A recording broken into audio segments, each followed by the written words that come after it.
This week, I had one mission: head south and get away from everything else.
My time spent here was a mix of R&R, reflection, and planning for the new year. Mixed in with a healthy dose of fun, of course.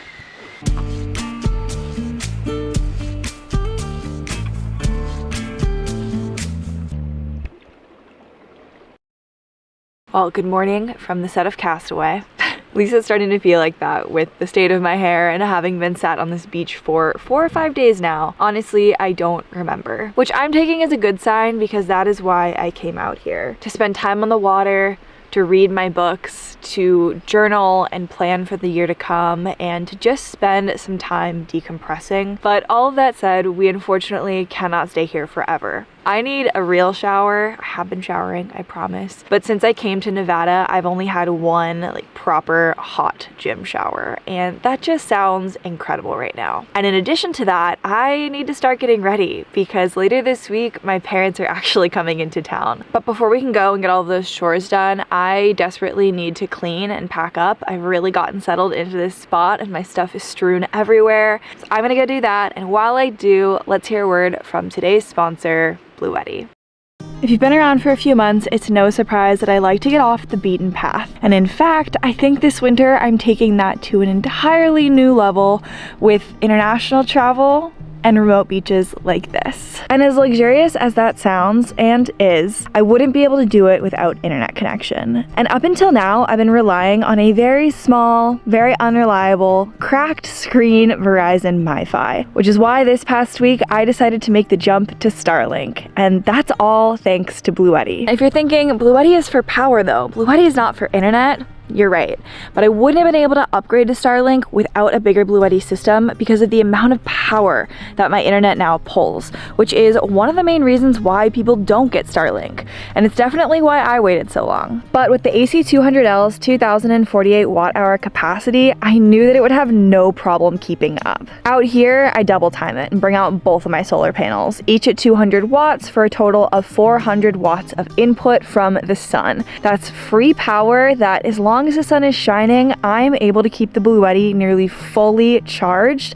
until the sun goes down. Now with Starlink on the road, it's really common for people to unplug it overnight because they don't want to drain their batteries, which makes sense if you're relying on them inside the camper. But because of the 200L's super fast recharge capabilities, I don't have to worry about running it down overnight, and generally I don't even bring it below 50% with that 2048 watt-hour capacity, which for myself, especially when I'm traveling in in new areas is huge peace of mind, because I know that if something were to happen or an emergency were to arise, or maybe I just want to watch a late night Netflix movie, I have the ability to without completely rebooting my system. So if you're anything like me, maybe you work or live full-time on the road, or maybe you just want to get out on the weekends and you want to bring your Instapot or your projector like I have in the past weeks, head to the link in the description down below for an exclusive community discount on your new AC200L and PV system.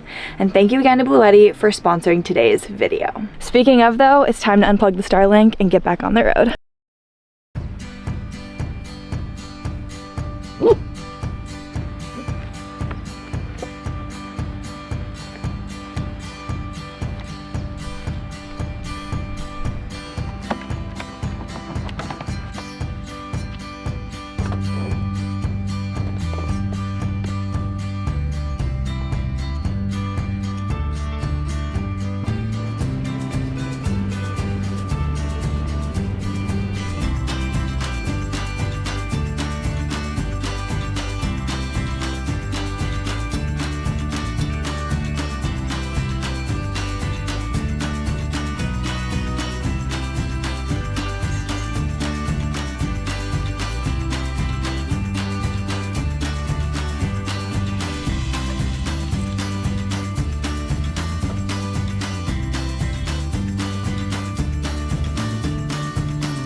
Well, a shower, some gas, some groceries, some caffeine, all acquired.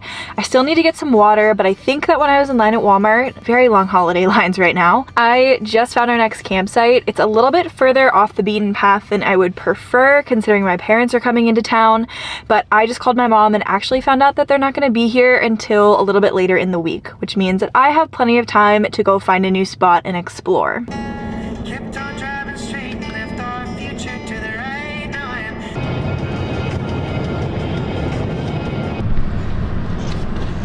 Hello, how are you? Good. Good. Do you happen to have a national park pass? I don't, yeah, unfortunately. I can't buy one here, can I? You can. Can I? It's just the annual, right? Yep. I'll go ahead and do that then. Thank you so much.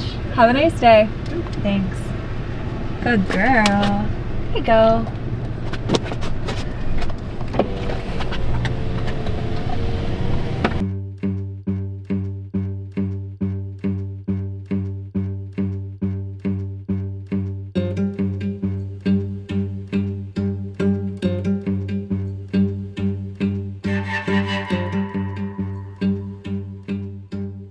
Okay, so I'm gonna be honest, I don't know exactly where this road goes. I did take a look at it on maps.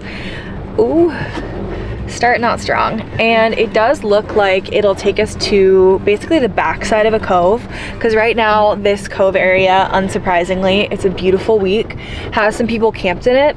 And it's not that I'm like agoraphobic. I have no issue sharing a space with people, but since I have to work and I want Tara to be able to roam, I would just rather a spot that's a little bit quieter. And usually taking roads like this that are a little bit harder to get through is a good way to do that. So I'm gonna take this easy. We have a hill climb is putting it too aggressively, but I might have to engage 4x4 to get up this hill. And we just have to hope that there's something on the other side of it for us that's not just like a sand pit.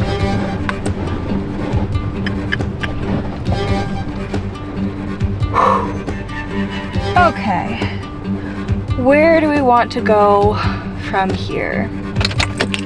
With a couple minor exceptions, it honestly didn't go too bad. I got a little more off camber than I ever have, but I mostly avoided the sand and we got here in one piece. 3, 2, 1. That's a good girl.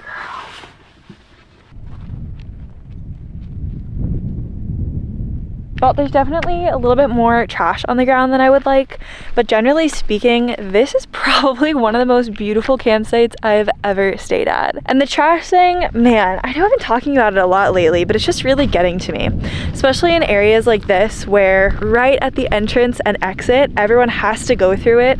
There are massive free public dumpsters, well, free with your purchase of your National Parks Pass or your State Parks Pass, which I have thankfully, but it's just so easy to pick up after yourself. Good girl.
Well, camp is clean and set up.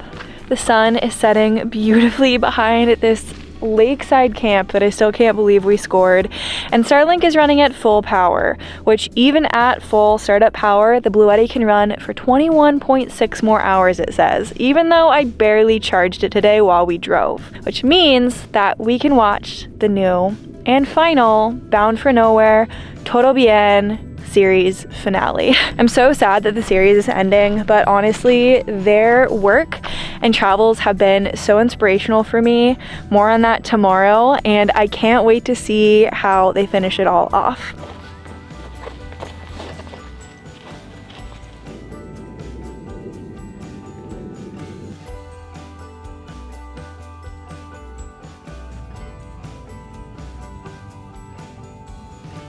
Well, I mistakenly thought that it premiered at 5. I guess it comes on at 8. So until then, I'm gonna enjoy the sunset and I'll see you guys in the morning.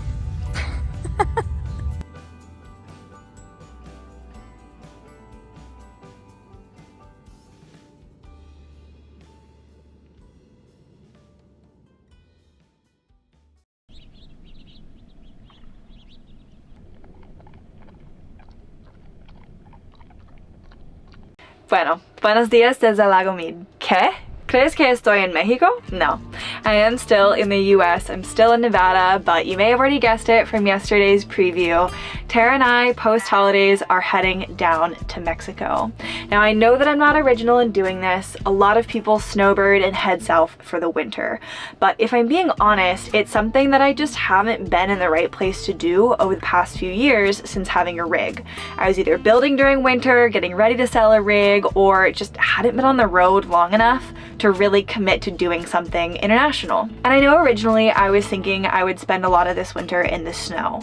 And it's not that I'm that indecisive, although you might call me that. It's really more that I realized that I want to be on the road for a long time. And there's really no reason to push myself so hard out of the gate to have this wintry, snowy, wet, and kind of cold and miserable winter if that's not what I really want. Now, I know that I'm definitely not the first person to bring my camera and make a short series about being in Baja California Sur, and I definitely won't be the last. But my hope is to take you guys down there as a solo female and show you how beautiful of a country it really is. I haven't traveled extensively through Mexico. I did go to BCS a couple of years ago, but this is going to be my first time traveling down there in a vehicle, and I'm really excited to take you guys along for a raw and unfiltered Baja California winter, and potentially even spring, depending on how it goes. Over the next few weeks, I have a lot to get done. Not only is it the holiday season, but I need to get vaccination records for Tara. I need to get some money exchanged, so that way I can enter the country with pesos. And I also am going to continue working on my Spanish, so that way the second I cross the border, I have the ability to have basic conversations with people and get around safely. To address what's probably going to be an elephant in the room though, I know a lot of people in the US and even a lot of my family have concerns about Mexico. And I think a lot of that is because all we know of it is what we see on the news. And I'm not gonna pretend like Mexico, or the US for that matter, is perfectly safe. Everything that we do has risk, and oftentimes I find that when I leave the country, this will be, I think, my 18th or 19th country on my own, I actually feel safer than I do here in the US, but a lot of that is because I use common sense, I travel around other people typically, and I do a lot of research before I go. On that note though, the sun is shining and the sky is blue behind me, so I'm gonna get outside and enjoy that after I wrap this video up, and I want you all to go and do the same. No matter where you are in the world, no matter what the weather is like, I hope that you're able to get outside and enjoy at least a little bit of it today, and that you all will come with me down to Mexico in the coming weeks. Thank you all so much for watching, and thank you again to Bluetti for sponsoring today's video. I'll see you all next time. Bye.